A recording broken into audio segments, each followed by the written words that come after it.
I use a lot of silver for all of my projects, and I use coin silver, sterling silver, and German silver. And I can identify them mostly by color and texture, but this is my scrap bin. You can see a piece of a spoon in there, pieces of coin, and pieces of German silver. So at some point, I save all my dust and all my little filings, and I put them in this graphite crucible, and we're going to reconstitute it into ingots that we can hammer out and use again. Here's some that I'd done the first melt on the other day, and this was poured from the crucible once all of that was puddled or molten. And so after this step, we put it into a swage block, and we just puddle it one more time to make sure we've got all the impurities out. And then we can anneal it by heating and quenching it, and we can hammer it out to usable stock again. Good.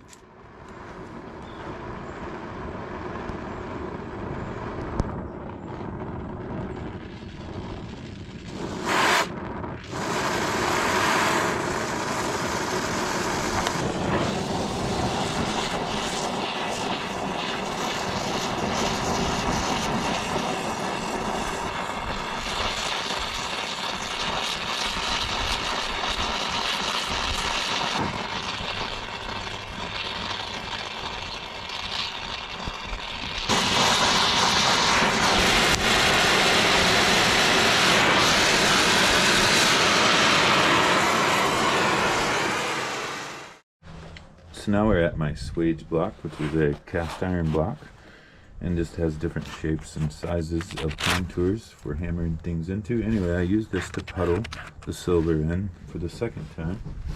So I'm going to get our little ingot that we made and drop it in there. I think I'll actually go up.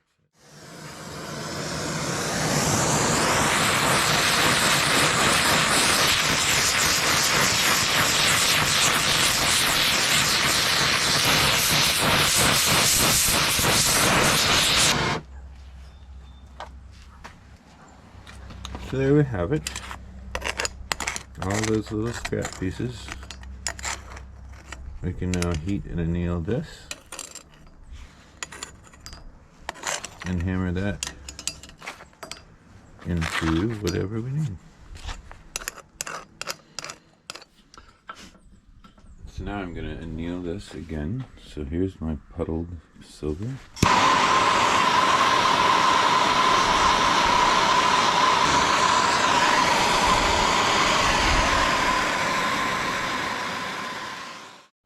So at this stage, if you had a rolling mill, that would be priceless to get this a nice, even consistency.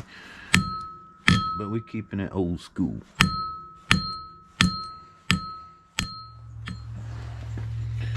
As you can see, it's flattening out, spreading out nicely, and I can tell by the feel of the hammer that it's getting hard again from hammering on it. So I'm going to anneal it again. So if you watch, the flame will change colors when this reaches critical heat or glowing, and that's when we know it's time to quench it. And you can see a low glow.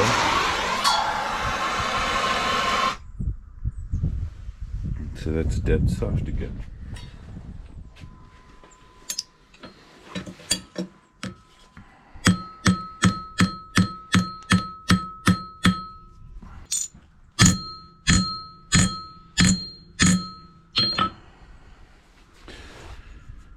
So I'm just going to keep repeating that anneal and hammer till I get it to the size and thickness that we want. Alright, so here is the biggest or the thickest one that I've got marked out and ready to trim the edges off. Most of the impurities tend to run outwards to the edges, so I always trim the edges off, and it's always easier to work from a square than it is a flat.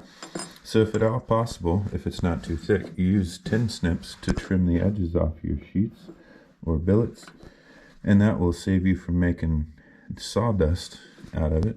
But this one being so thick, I'm going to have to saw it. But I'll just give you a little peek at, here's all the pieces that I sawed off back in my graphite crucible, ready to be melted and puddled again, and that'll give us one more of these by the time I trim these off and put those in there. So This could go on forever, it seems like, but you will eventually get to the end and have nice, clean chunks of silver to work from. So I'm going to get this trimmed off.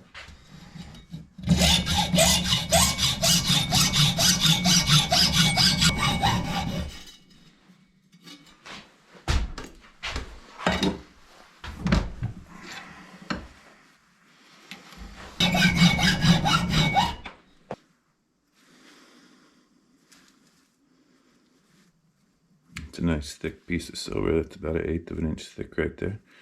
Lots of possibilities. So here are our ingots.